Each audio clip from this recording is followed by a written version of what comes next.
Hey everyone, Rob here, and we have some updates on the eruption site.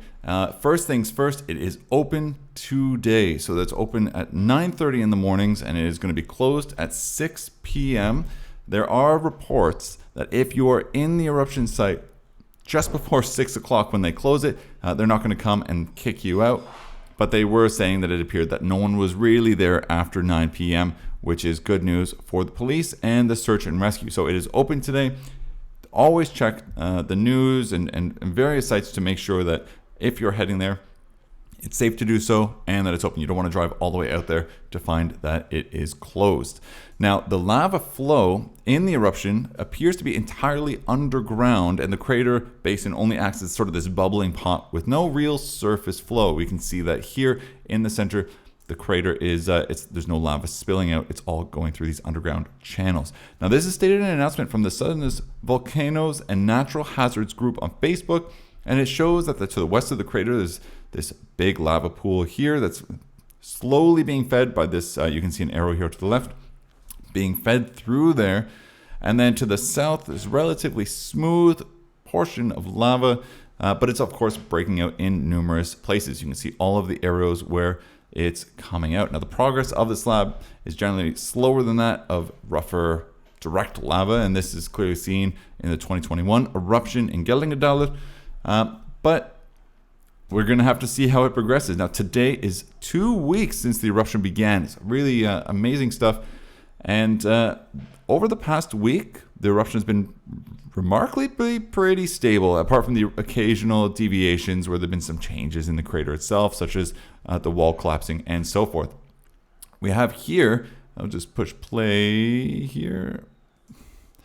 We can see here the actual progression. I'll just skip forward because it does get a bit of better quality. You can see all this underground lava shooting out from the various channels beneath the surface. Now, this is another reason why you should not go and think that this hardened rock is not going to turn into molten lava, sort of this lava pool. You can see that underneath what appears to be a solidified, cool piece of rock is a extremely hot and dangerous bit of lava. So be sure not to walk out onto hardened lava. Stay in the safe areas.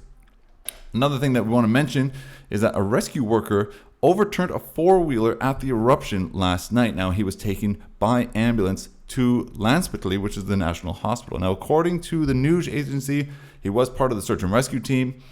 His friends came to his aid, seemed to be seriously injured, and overturned a four-wheeler on hiking trail A.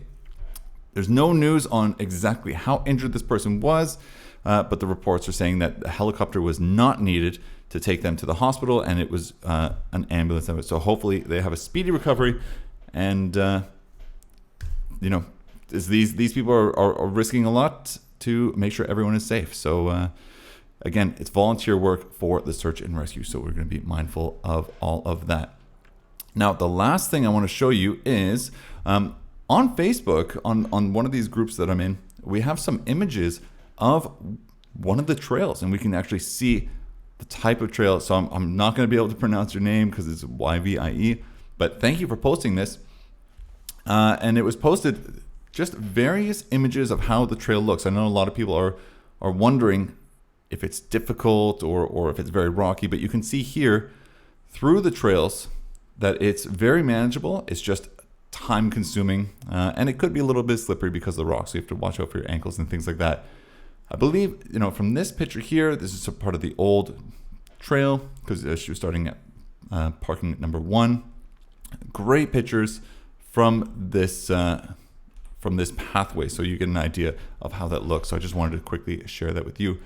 That's pretty much all the news there is right now. I'm going to keep you updated if there's any turn of events. Again, remember that the eruption is closed after 6 p.m.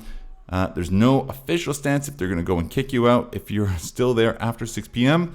Reports are saying that if you sort of squeeze in before they close the entrance, then you are free to spend your time there. So see how it goes from that. So that's it. Thank you so much for watching, and until next time, thanks.